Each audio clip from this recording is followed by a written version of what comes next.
रसातल लोक भारतीय धर्मशास्त्रों और पुराणों में उल्लिखित एक काल्पनिक और आध्यात्मिक स्थान है, जिसे दुष्ट आत्माओं, पापियों और कुछ विशेष प्रकार के प्राणियों का निवास स्थल माना जाता है।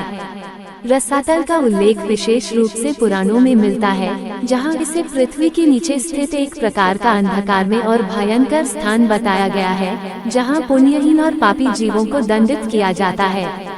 पुराणों के अनुसार रसातल लोक 8 पाताल लोकों में से एक है, जो पृथ्वी से काफी नीचे स्थित है। इसे भूत, पिशाच, राक्षस और अन्य दुष्ट आत्माओं का ठिकाना माना जाता है। रसातल का वातावरण अंधकार में भयावह और अत्यधिक कष्टकारी होता है। यहाँ के निवासी अपने पापों के कारण बहुत ही भयंकर शारीरिक और मानसिक यातनाओं का सामना करते हैं। ये भी कहा जाता है कि रसातल में घोर ताप, विषैले और नासमझ जीव रहते हैं।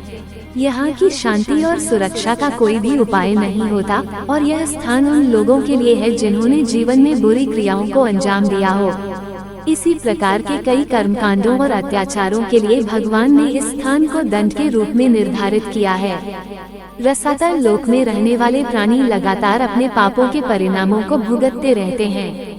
आध्यात्मिक दृष्टिकोण से देखा जाए तो रसातल लोक को पाप और अज्ञान के प्रतीक के रूप में माना जाता है। ये स्थान आत्मा के आध्यात्मिक उन्नति के मार्ग में एक रुकावट के रूप में देखा जाता है।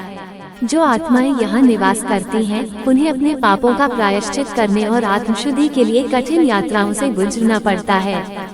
रसातल लोक का नामकरण रस, जो कि एक प्रकार की अमृत समान पदार्थ है, और ताल, जो कि एक स्थान को दर्शाता है, से हुआ है। हालांकि इसे एक भूतपूर्व और भयावह स्थान माना जाता है, लेकिन ये भी माना जाता है कि इसे पार करने के बाद आत्मा का उन्नति की ओर मार्ग प्रशस्त होता है। सारांश में, रसातल लोक एक दुष्टात्माओं और पापियों के लिए निर्धारित स्थान है, जो भारतीय धार्मिक विचारधारा में नकारात्मकता और पाप के परिणाम स्वरूप कष्ट और दंड का प्रतीक है। ये धार्मिक दृष्टि से जीवन के कर्मफल और आत्मा की शुद्धि की प्रक्रिया को समझाने का एक महत्वपूर्ण हिस्सा है।